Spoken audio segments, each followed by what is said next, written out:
जय श्री श्याम मित्रों। ये कहानी है योगेश नाम के एक व्यक्ति की, जिसने मुझे अपने स्टोरी को शेयर किया, बताया। तो उसके बारे में मैं आपको बताना चाहता हूँ। इस कहानी को सुनिए, उसके बाद मैं आपसे अंत में बात करता हूँ इस कहानी का तात्पर्य क्या है।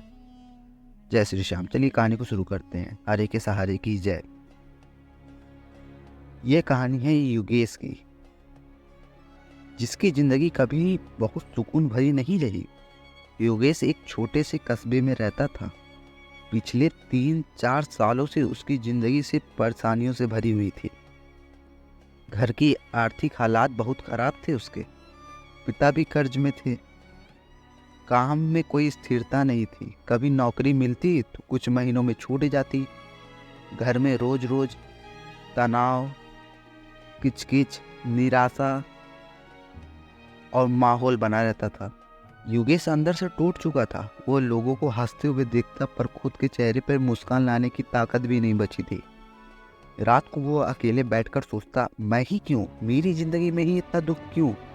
कई बार उसने मन में गलत ख्याल भी आए। फिर माँ का चेहरा याद आता तो वो रुक जाता। एक दिन योगेश की मुलाकात एक बुजुर्ग व्यक्ति से हुई। उसने योगेश की आंखों में दर्द देख लिया। बुजुर्ग ने बस इतना कहा, बेटा, अगर सच में हार गया है तो एक बार खाटू श्याम के दरबार में माथा टेक कर आ जा। योगेश पहले हंसा, क्योंकि जब इंसान टूट जाता है तो उसे किसी पर भरोसा नहीं रहता, भगवान पर भी नहीं। लेकिन उसी रात योगेश ने सपना देखा। एक शांत चेहरा, नीली आभा और कानों में गूंजता एक आवाज, मुझे पुकार तो सही, मैं तेरे साथ हूँ। उस रात योगेश रो पड़ा। अगले ही हफ्ते योगेश किसी तरह पैसे जोड़कर खाटू श्याम बाबा के दर्शन के लिए निकल पड़ा। ना नंगे पांव, ना कोई बड़ा व्रत, बस दिल में एक ही बात, बाबा, अब कुछ बचा नहीं है मेरे पास।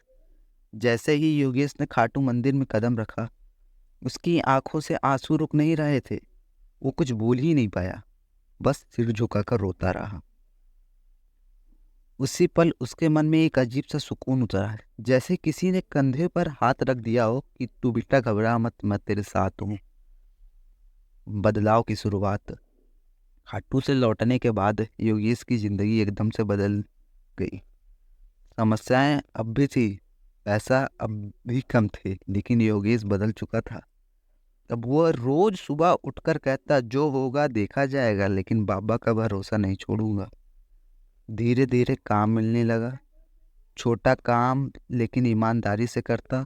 पिता की तबीयत सुधरने लगी। घर का माहौल हल्का होने लगा। सबसे बड़ी बात, योगेश के अंदर का डर खत्म हो गया था। आज योगेश बहुत अमीर नहीं, लेकिन आज वो खुश है। वो कहता है, खाटू श्याम बाबा ने मुझे दौलत नहीं दी, उन्होंने मुझे हिम्मत दी। और हिम्मत मिल जाए तो इंसान खुद अपनी किस्मत लिख लेता है। आखिरी में मैं आपको यही संदेश देना चाहूँगा, अगर आज कोई योगेश की तरह टूटा हुआ है तो बस इतना याद रखना, खाटू श्याम बाबा वह नहीं आते जहाँ सब कुछ सही हो। वो वहाँ आते हैं जहाँ इंसान पूरी तरह हार चुका हो। तो दोस्तों, अगर आपने ये कहानी पूरी सुनी है मेरी, तो मैं आपको ये बताना चाहता हूँ, अगर आप भी जीवन में हार चुके हो, पैसों की तकलीफ़ों से परेशान हो, बिजनेस नहीं चल रहा, धंधे नहीं चल रहे, नौकरी नहीं लग रही, कोई भी समस्या हो, तो ज़िंदगी में हारिए मत, क्योंकि हमारा श्याम बाबा हरे का सहारा है। एक बार उनके दरबार जाइए, माथा टेक कर आइए, सब कुछ सही हो जाएगा। मिलते हैं आपसे नेक्स्ट वीडियो में। तब तक के लिए जय श्री श्याम।